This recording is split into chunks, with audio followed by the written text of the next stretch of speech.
सिर्फ भारत के लोकतंत्र में नहीं, देश के लोकतंत्र में एक ऐतिहासिक दिन के तौर पर दर्ज होगा। भारत की राजनीति में, इस देश की राजनीति में, पूरी दुनिया भर की राजनीति में पॉलिटिकल पार्टी के नेताओं को शक की निगाह से देखा जाता है कि इन्होंने कोई ना कोई भ्रष्टाचार तो जरूर किया होगा। भारत के इतिहास में कोई एक नेता ऐसा नहीं रहा होगा, देश के इतिहास में कोई ऐसा नेता नहीं रहा होगा, दुनिया के इतिहास में कोई ऐसा नेता नहीं रहा होगा जिसने इतनी हिम्मत दिखाई हो और जनता के बीच में जाके कहा हो कि अगर आपको लगता है मैं ईमानदार हूं तो मुझे वोट देना, अगर आपको लगता है मैं ईमानदार नहीं हूं तो मुझे वोट मत देना।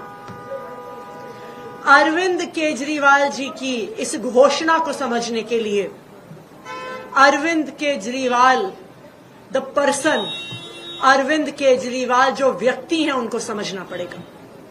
अरविंद केजरीवाल जी वो व्यक्ति हैं जिन्होंने IRS की नौकरी, इनकम टैक्स कमिश्नर की नौकरी, जिसको पाने के लिए लोग कुछ भी कर देते हैं, जिसको पाने के बाद 10 पुश्तों लायक पैसा कमा लेते हैं लोग, उस नौकरी को लात मारकर दिल्ली की झुग्गियों में काम किया।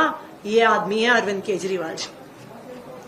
अरविंद केजरीवाल जी वो आदमी है जिन्होंने जीरो से एक पॉलिटिकल पार्टी को खड़ा किया, भ्रष्टाचार के विरोध में खड़ा किया, और जब एक नई नवेली पार्टी चुनाव जीती और वो दिल्ली के मुख्यमंत्री बने, उन्होंने मुख्यमंत्री पद से सिर्फ इसलिए इस्तीफा दे दिया क्योंकि वो भ्रष्टाचार के खिलाफ कानून नहीं ला पाए जो वादा करके आए थे वो दिल्ली के लोगों का। अगर अरविंद केजरीवाल जी एक चीज है जो बर्दाश्त नहीं कर सकते हैं, वो है भ्रष्टाचार, वो है बेईमानी, वो है जनता के पैसे को अपनी जेब में डालना।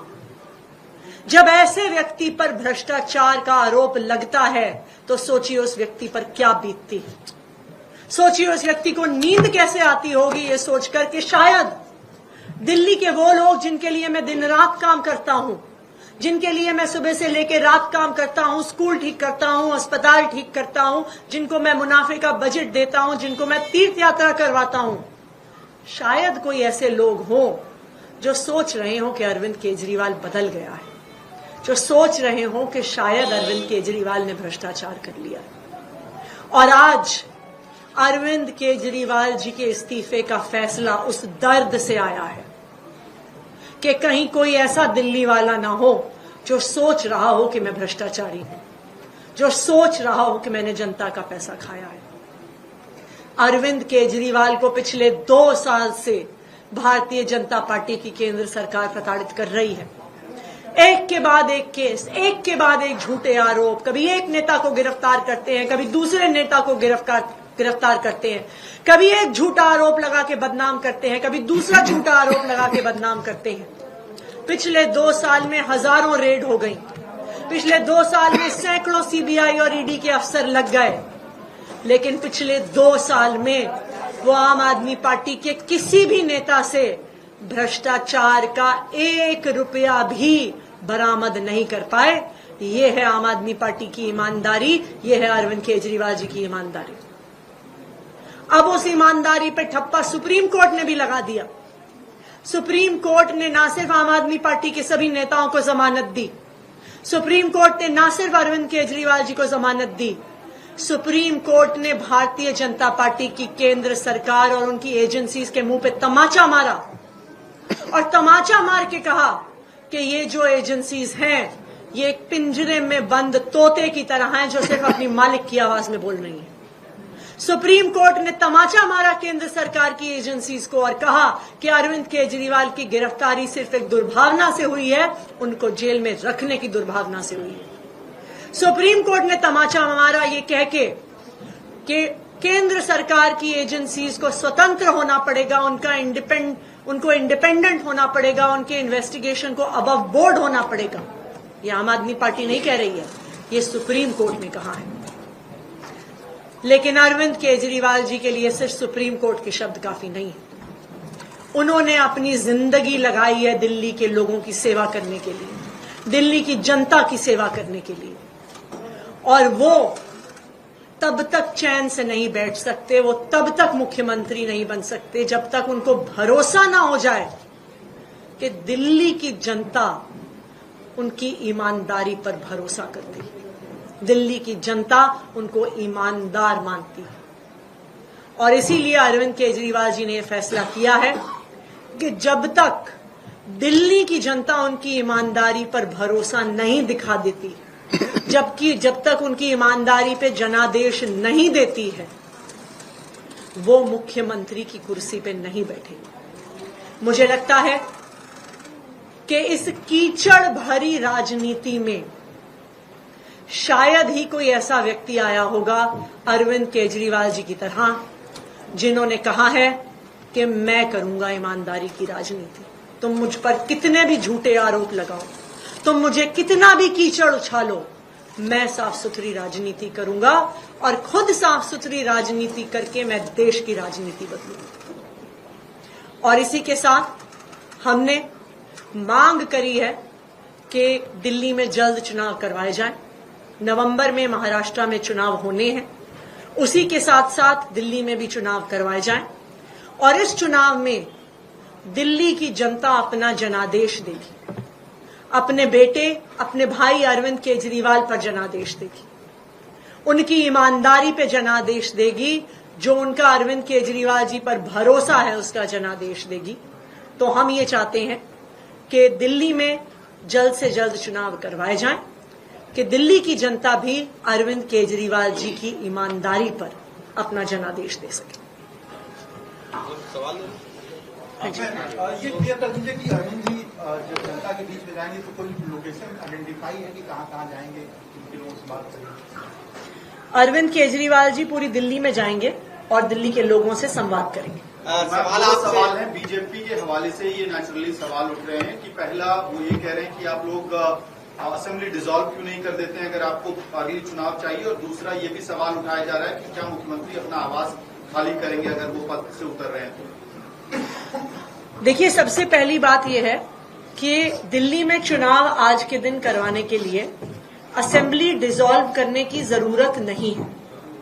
जब किसी भी विधानसभा का 6 महीने से कम का टेन्योर रहता है तो केंद्र सरकार और चुनाव आयोग कभी भी चुनाव करवा सकती है। इसलिए दिल्ली में चुनाव करवाने के लिए यहां पे दिल्ली की असेंबली भंग करने की कोई भी जरूरत नहीं। बीजेपी ये कह रही है कि जो हमने कहा था वही हुआ है, मुख्यमंत्री ने इस्तीफा दे दिया। जो हम दूसरी बात कह रहे हैं कि सुनीता केजरीवाल को मुख्यमंत्री बना दिया जाएगा, ये भी आपको जल्द सामने नजर आएगा? नहीं, आप बता दो।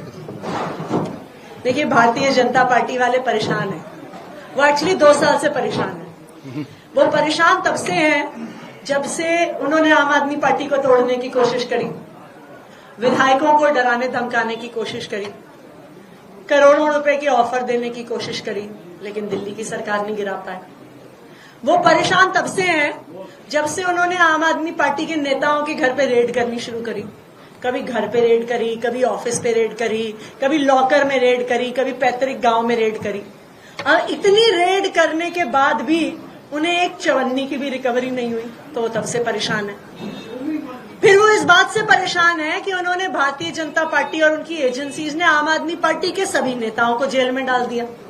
अब बाकी पार्टियों में तो जेल का नाम लेते ही लोग कूद कूद के उनकी पार्टी में चले जाते हैं, और आम आदमी पार्टी के ऐसे नेता हैं जो 2 साल तक जेल में रहे, लेकिन अरविंद केजरीवाल और आम आदमी पार्टी का साथ नहीं छोड़ा। ये इकलौती ऐसी पार्टी है जो टूटी नहीं, जो दबी नहीं, जो चुप नहीं हुई। तो भारतीय जनता पार्टी तो इस बात से परेशान है कि देश में अब एक इकलौती ऐसी पार्टी है, आम आदमी पार्टी, जो भारतीय जनता पार्टी की आंख में आंख मिलाकर उनकी तानाशाही के खिलाफ संघर्ष कर सकती है। इसलिए भारतीय जनता पार्टी परेशान है, कुछ ना कुछ तो कहेंगे ही।